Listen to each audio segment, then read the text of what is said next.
by virtue of the powers vested in me by the Constitution and by law, I had to declare martial law in the Mindanao Group of Islands.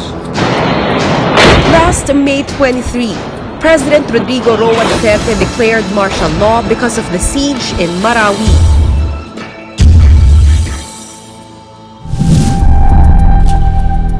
The Philippine Coast Guard immediately responded by sending 300 PCG personnel, including Special Operations Force and Anti-Terrorism Unit, to support the fight against the mounted terrorists.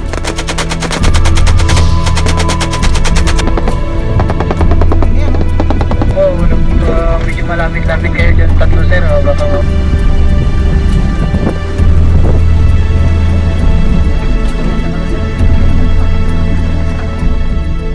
The PCG was tasked to be the captain of the port, overseeing the security and operations of all ports in Mindanao. PCG personnel who were confined performing maritime safety, environmental protection and search and rescue are now part of the internal security operations fighting the enemies in Lanao Lake. Remarkably, records of mission involving apprehensions, hostile engagements, and/or neutralizations of identified armed bandits and law violators successfully transpired during the PCG operations. To name a few, 2 alleged pirates in Davao City were nabbed last June 5. 3 confirmed Maritime members in Iloilo were detained last June 18. And a firefight engagement under a joint law operation against Abu Sayyaf member Hamsani Gonggong Samlani and Jomar Mohammed for murder and treachery cases also transpired last July 16. It is also worth noting that PCG vessels conducted intensified patrols in the vicinity waters of Iligan and Cagayan de Oro as part of the reinforcement to our armed forces, providing diversionary tactics over the enemy's ruthless claims. Aside from the patrols conducted, almost 40,000 food packs, school supplies, and chairs were delivered to Marawi, donated by the Department of Education and other private organizations as part of the relief operations and medical and dental missions at Maria Cristina in Baloi, Lanao del Norte. In the middle of the year, the world shipping community sounded the alarm that the Philippines is becoming the next piracy capital of the world, in the likes of Somalia, because of the piracy incidents occurring in southern Philippines.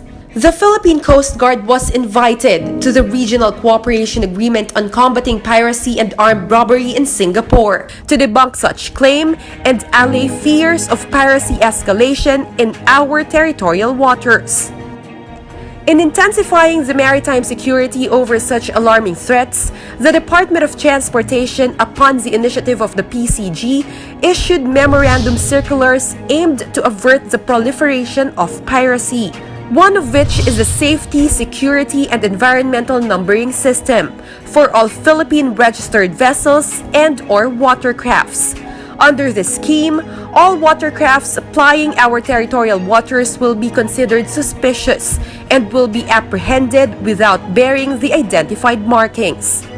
As of November this year, 99% of its implementation in Mindanao has been accomplished, and the rest of the country is catching up. The PCG also recommended a designated route for transiting vessels to reduce the risks of collision, provide a measure of traffic separation, and minimize maritime threats such as piracy and armed robbery. Other memorandum circulars that were created are prescribed radio communication equipment on board Philippine-registered vessels, guidelines for the designation of VHF marine band channel frequency, and imposition of automatic identification system. Aside from the circulars, the 4 new vessels from Japan were also sent to alternately patrol the Moro Gulf, Zamboanga Peninsula, and Tawi-Tawi, including Cebutu Passage. To this date, incidents of piracy have gone down. The PCG has become a vital component for the national security operations of the Philippines, since maritime security falls upon the shoulder of our organization. Upon the orders of the President after his China trip, the Philippine Coast Guard and China Coast Guard met to establish undertakings relative to Coast Guard functions with the hope of finally ending the animosity between the Coast Guard of the two countries in their patrol at the West Philippine Sea and South China Sea. Just recently, a breakthrough between the Philippine Coast Guard and China Coast Guard was achieved by entering a new era of partnership and cooperation through Coast Guard diplomacy and management of the West Philippine Sea and South China Sea. Leading to this breakthrough, the hotline of communication mechanism both in operational and tactical levels were established, and a hotline of communication equipment were also offered as donation. This will hasten the search and rescue response and will help in the fight against cross-border maritime crimes and the transport of illegal drugs. The two agencies also agreed to hold port visits in addition to the conduct of trainings and exercises. On capacity building, the PCG will literally pole vault in the coming years because of the substantial support of the government. In the last 20 years, PCG's budget only increased ranging between 150 million to 250 million pesos. But this year, Congress allotted 6.5 billion pesos for its capital outlay to take effect in 2018. The PCG has been entrusted with a total amount of 12.5 billion pesos to support its operation and development. With this approved budget, the PCG allotted the procurement of the following major projects: watercrafts including jet skis, 11.5-meter special purpose craft for maritime law enforcement, aluminum boats, rigid hull inflatable boats with outboard motor, a medium-weight multipurpose twin-engine helicopter project, motor vehicles including boom trucks and fully equipped ambulances.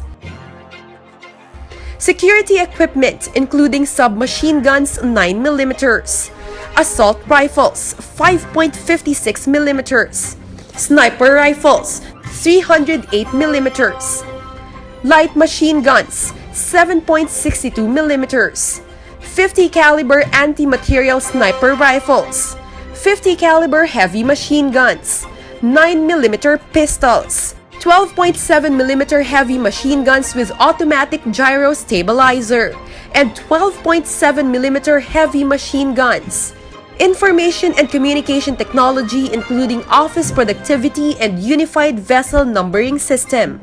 Infrastructures including construction of Coast Guard base in Sibutu and Kalayaan Island, installation of buoys, rehabilitation of Tubataha Lighthouse, procurement of primary lanterns, secondary lanterns, and other equipment. Buildings including Coast Guard communication, weapons, electronics, and information system service. Coast Guard stations in Cavite, Tagbilaran, Cebu, Ormoc, and Catbalogan. CG substations in Allen, Hilongos, Dapa, Surigao, Rojas, and Mindoro. Radar station equipment with a number of 10 each including radar systems. Automatic identification system. Generator sets. HF radio communication. VHF radios. VHF handheld radios. IT network system. And other equipment including canine laboratory equipment for the canine hospital and dental equipment. Next year, the PCG would be building 5 regional bases, 2 in the eastern seaboard of the country, 1 in southern Philippines, 1 in western Philippines, and 1 in southern Visayas. It would also be spending 197 million pesos to build 20 radar stations to monitor vital sea lanes. The PCG is also set to receive foreign-funded projects like the completion of the 10 44-meter multi-role vessels, 2 92-meter vessels, and 10 rigid hull inflatable boats from Japan, all due for next year, 3 of which were already delivered. In addition, 82-meter and 25-meter vessels from France will also be delivered next year. The Japanese government also committed to build 4 radar stations in southern Philippines. The DBM has also increased the funding for the recruitment of 4,000 additional personnel this year and 5,000 additional personnel every year for the next 5 years, making PCG personnel complement to 40,000 by 2023. Realizing the challenges of the maritime environment, the PCG is putting premium on its personnel as its best asset by establishing the foundation of the organization. The command took the initiative to come up with a new table of organization and equipment, coined as the Service Command Career Path, with the objective and rationale to put the right person for the right job with the right equipment. The qualification of an individual is realigned on the service commands that perfectly fit their educational background, technical qualification, and professional experience. It denotes that instead of rotating the personnel to various positions, the Coast Guard leadership opted for specialized skills for its personnel to effectively perform its mandated task. Without quality education and training, the bulk of increase in personnel and equipment will not become productive. In order to produce skilled and competent Coast Guardians, the command is partnering with the United States Coast Guard and Japan Coast Guard for professionalizing its personnel. For this year alone, we have sent 40 students to the United States Coast Guard School in Yorktown, Virginia, and 2 Coast Guardians were admitted to the United States Coast Guard Academy, while numerous short courses were also provided by the Joint U.S. Military Assistant Group. The Japan Coast Guard also provided trainings in law enforcement and environmental protection. Recently, China also opened its doors for the Philippine Coast Guard in security and law enforcement operations schooling for 43 students. Every year, the PCG sends 12 students to the World Maritime University in Malmö, Sweden, Maritime International School in Malta, and University of Wollongong in Australia. Nevertheless, the PCG values training exercises as key player in preparation to actual interoperability operations through the conduct of field training exercises. Bilateral cooperation including Southeast Asia Cooperation and Training Exercise and kaagapay ng mga mandirigma ng dagat were both led by the United States. Quarterly maritime law enforcement exercises is also initiated by Japan. PCG also participated at the Maritime Pollution Exercise in Bali, Indonesia, and also observed the Maritime Search and Rescue Field Exercise in Zhanjiang, China.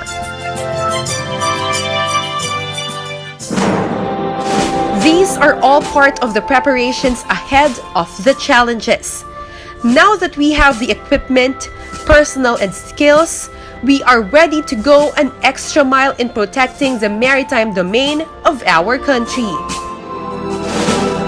We owe it to the Filipino people and to the President, who is always supportive of us.